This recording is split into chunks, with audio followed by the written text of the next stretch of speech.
the downward trajectory to be arrested is that President Trump and General Secretary Xi will meet at the G20 the 25th and 26th of June in Japan, and that somehow out of that meeting will come at least an agreement to stop the decline and figure out ways to resume dialogue to get the relationship into a healthier space.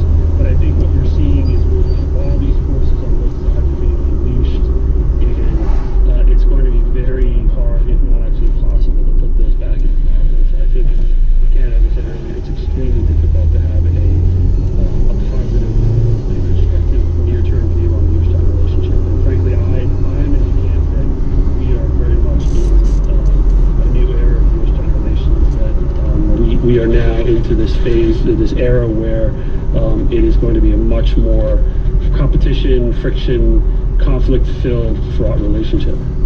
Does that extend to military? Let's hope not. I think that's the last recourse. I don't think either side wants that, but I think, there are ways to have that kind of a much more friction-filled relationship without having any sort of direct military contact. Certainly, the U.S. and the Soviet Union figured out how to do that for a number of decades. But this is obviously a different kind of relationship than that. But at the same time, you're seeing, again, I think what we in the U.S. have officially changed our view towards China. You're seeing now on the Chinese side too as well. I think the way they're ratcheting up the propaganda, it's really they are telling the population in the world, that our relationship with the U.S. has changed, and they're coming out and the U.S. is trying to keep us down. We are China, we're powerful now. We stood up. We no longer will accept foreign bullying, and so and this goes, I think, also back to this potential debate between the Fox News anchor and the CGTN anchor, because it's also all about China standing up, China having a greater voice in sort of international discourse, international media, and being able to say it with someone who's has extremely good English, is very articulate, and is clearly from this sort of ongoing debate with Reagan, is becoming even more of a star in China. That's Bill Bishop, who authors the Sinocism newsletter. Bill, thank you so much for being here. Thank you.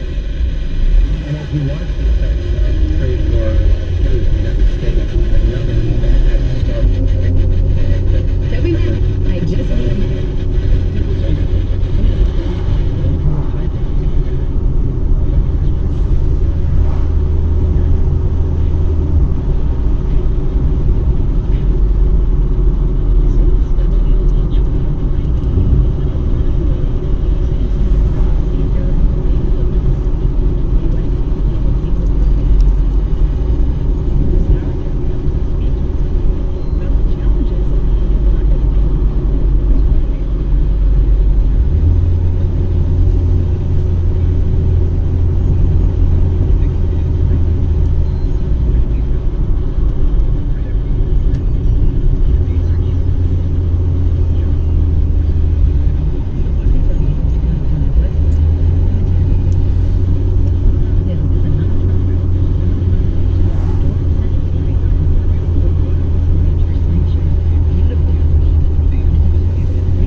president clearly did not commit a crime, we would have said so.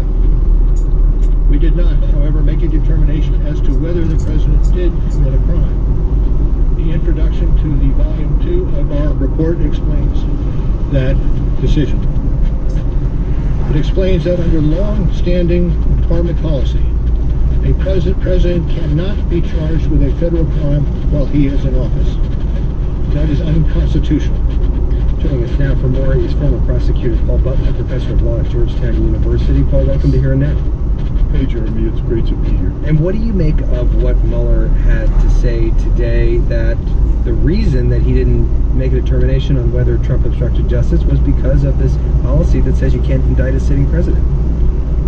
I think a fair interpretation of what Mueller said about charging Trump with obstruction is, I didn't do it because I couldn't do it. Mueller made the suggestive comments that it's the responsibility of Congress to address alleged criminality by the president, and that the president can be prosecuted in criminal court after he leaves office. Mueller said he gathered evidence of obstruction to preserve it for future prosecutors after Trump leaves office. Do you think that Congress is going to take him up on that, if you will, and say, okay, fine, we're going to start impeachment proceedings? I think it's a difficult decision. It makes Leader or Speaker of the House Pelosi perhaps the most important and powerful person in the United States at this moment. I think her calculus is that she probably is persuaded by those 10 episodes of obstruction that are contained in the Mueller report that the president committed the high crimes and misdemeanors that are required for impeachment. But if her ultimate goal is to have Trump removed from office, she may believe that impeachment would actually hinder that goal because of the politics, and it might be the best decision to let the electoral process proceed. It was pretty clear in Mueller's statement today that the reason that he did what he did in the report and didn't make a determination was because of that long-standing Justice Department policy that says you can't indict a sitting president. We went back and looked at what the Attorney General William Barr said in his press conference in April, and he said that he asked Mueller if that was the reason, and Mueller was pretty clear that that wasn't the reason. What do you make? Was Barr misleading the American people? You know, today Mueller said he didn't question Barr's good faith in releasing the full report. I think those words were chosen very carefully because we know that Mueller wrote a letter objecting to the way that Barr had initially characterized the report. So I think that there are important questions remaining